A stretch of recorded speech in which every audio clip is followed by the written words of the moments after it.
What's up, guys? I'm JJ, I'm Javier. and this is PM Football.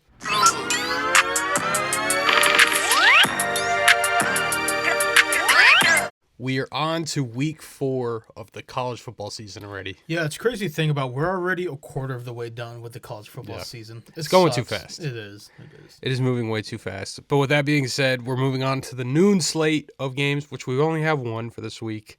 We got number 17, Texas Tech, taking on the number 16, Utah Utes. I'm going to go with Texas Tech here. Utah just has a history of at least in recent history, blowing away close games, close competitive games. I think Texas Tech is on a roll here. This is one of the better teams they've had in recent memory. Yeah.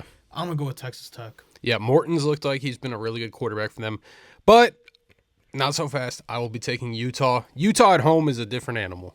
They just love playing in front of those Utahnians, whatever. Don't ask me. What do we go? Utahnians? Utanians. Utanians? You guys tell us what that means. I've never been to Utah. But with that being said, I will be taking Utah. I like them at home against Texas Tech. They're one ranked. It is a hard place to play. It is a tough place to play, and they're always a competitive team, always a scrappy team. I think they find a way to pick up a win against Texas Tech. Yeah. Next, we're moving on to the 3:30 slate of games. We've got 3 in there, starting with number 22, Auburn, going to Oklahoma to play the number 11 Sooners. I am going with Oklahoma here. John Mateer is making a real case for the Heisman. And I'm not fully sold on Hugh Freeze. We've talked about this before the season started. He knows his seat is hot. They're off to a good start, a very good start, but I think Oklahoma's too much to handle, so I'm going to go with Oklahoma. Let alone Mateer making himself a case for the Heisman. I think he's making himself a case to be a first-round draft pick in this upcoming draft. I really like what Mateer has done. He is a gunslinger. He did that when he was at Washington State, and he's continuing to do it at Oklahoma. Very Baker Mayfield-esque, Brett Favre-esque, like that. Like you said, the gunslinger is like backyard I'm football just type quarterback, and it pays off. And I'm with you. I'm not a big fan of Hugh Freeze. Auburn always finds a way to choke games away, and not to say that I think they're going to choke this game away. I just think Oklahoma is ultimately the better team and ends up winning this football game, especially at home. Yeah. Moving on, we have number 21 Michigan going to Nebraska, who are 3-0 at this point. This was tough for me. I'm taking Nebraska. I understand Michigan's ranked. It's the big name. It's the young freshman at quarterback that's looking good. I don't care. Michigan, I feel like at times chokes away games they shouldn't be choking away. And Nebraska's not an easy place to play. Yeah. Matt Rule has showed throughout history of his coaching career, especially in college, that every year he gets better and better, or he makes his teams better and better. I think Nebraska continues to roll with the momentum they have. I'm going with Nebraska here. This is such a tough one because Nebraska is this up and coming team with Raiola, but Michigan's also kind of in that same boat with Underwood. They're a young team. Yeah. So with that being said, I am going to go against you. I will be taking the underdogs. I don't even think they're underdogs in this game. I think they're 2.5-point favorite, but I will be taking a close one. I'll be taking Michigan. I just from last year, basing this solely off of what happened last year, Raiola just did not show up during the big games, and now he has a season under his belt of hoping to improve in playing in big games like that. So maybe he can prove me wrong, but as of right now, I'll be taking Michigan with just little. I think they have a little bit more experience. It's been that coaching staff. And I just think Bryce Underwood has the potential to be a superstar, and maybe this is his coming out party. And I will be taking Michigan in a really close game against Nebraska. I think it's going to be really close. And then the final game of the 3:30 slate, we have 3-0 Tulane going to number 13 Ole Miss.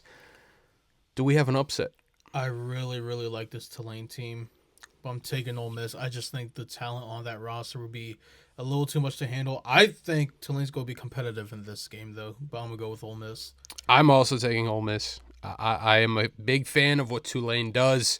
Summerall, their head coach, has always been just a really good coach and understands how to put his players in positions. You saw he did with Mensa, who is now at Duke. They go into Duke last week, beat them against his own former player. Like, I think that this game will be closer than a lot of people think it will Yeah. be, but I think ultimately Ole Miss pulls away and stays undefeated. Yeah.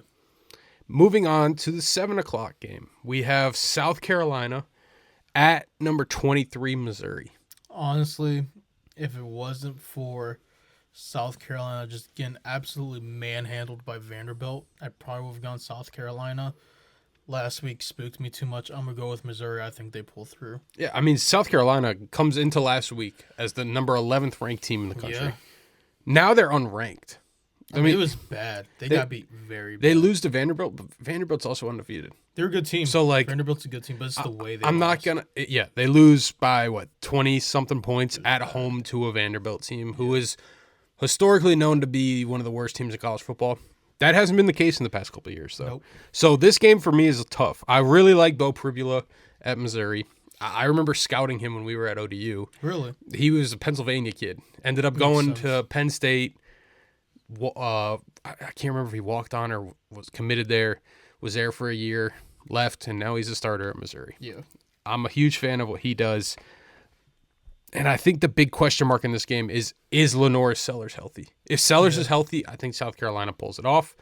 If not, I think Missouri wins. With that being said, I'm going to take the upset, I think. I'm going to take South Carolina. I think that they bounce back and they prove to the country that they are worthy of being a ranked team by beating a ranked team at home. Yeah, I'm going to take South Carolina. All right. The 7:30 slate of games, we have two of them. The first one being unranked Florida going to number 4 Miami.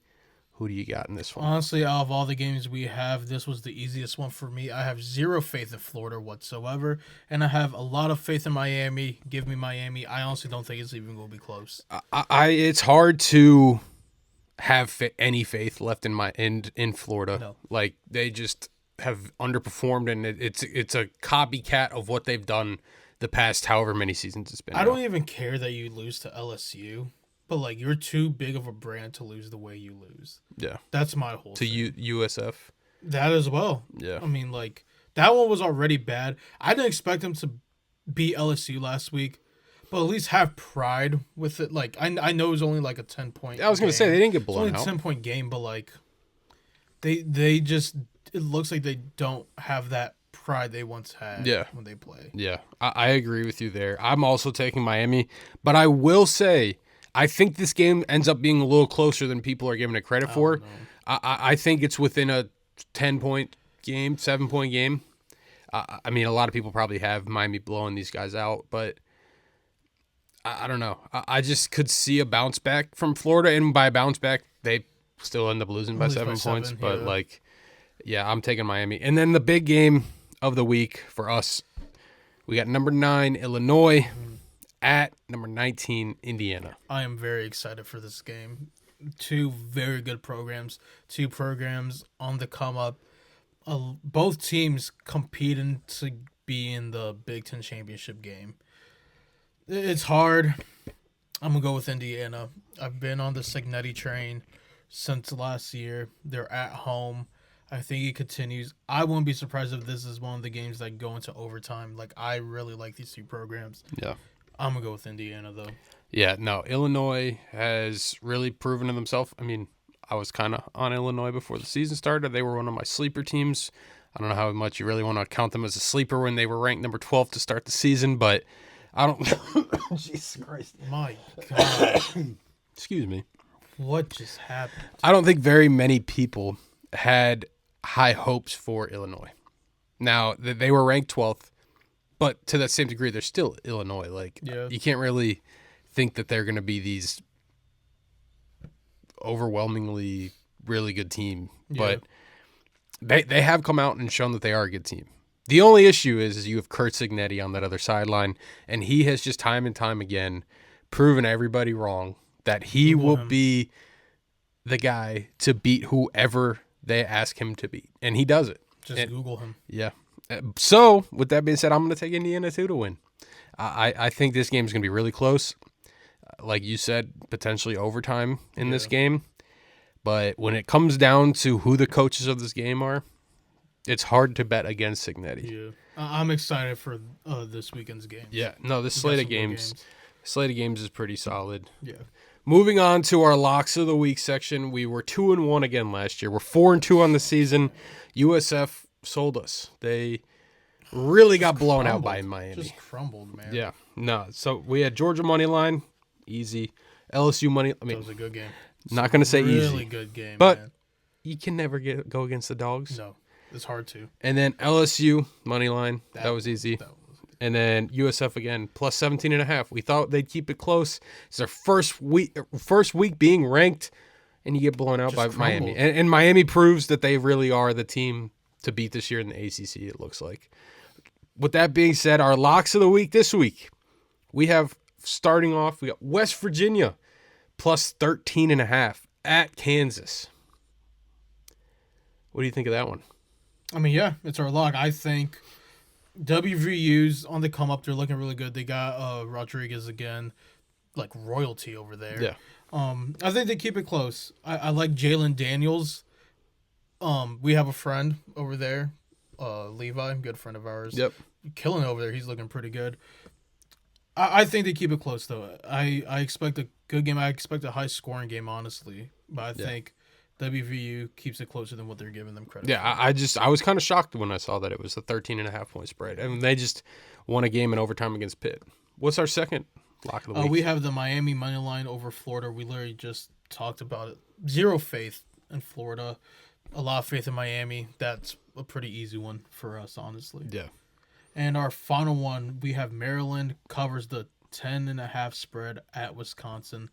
I don't have a lot of faith in Wisconsin.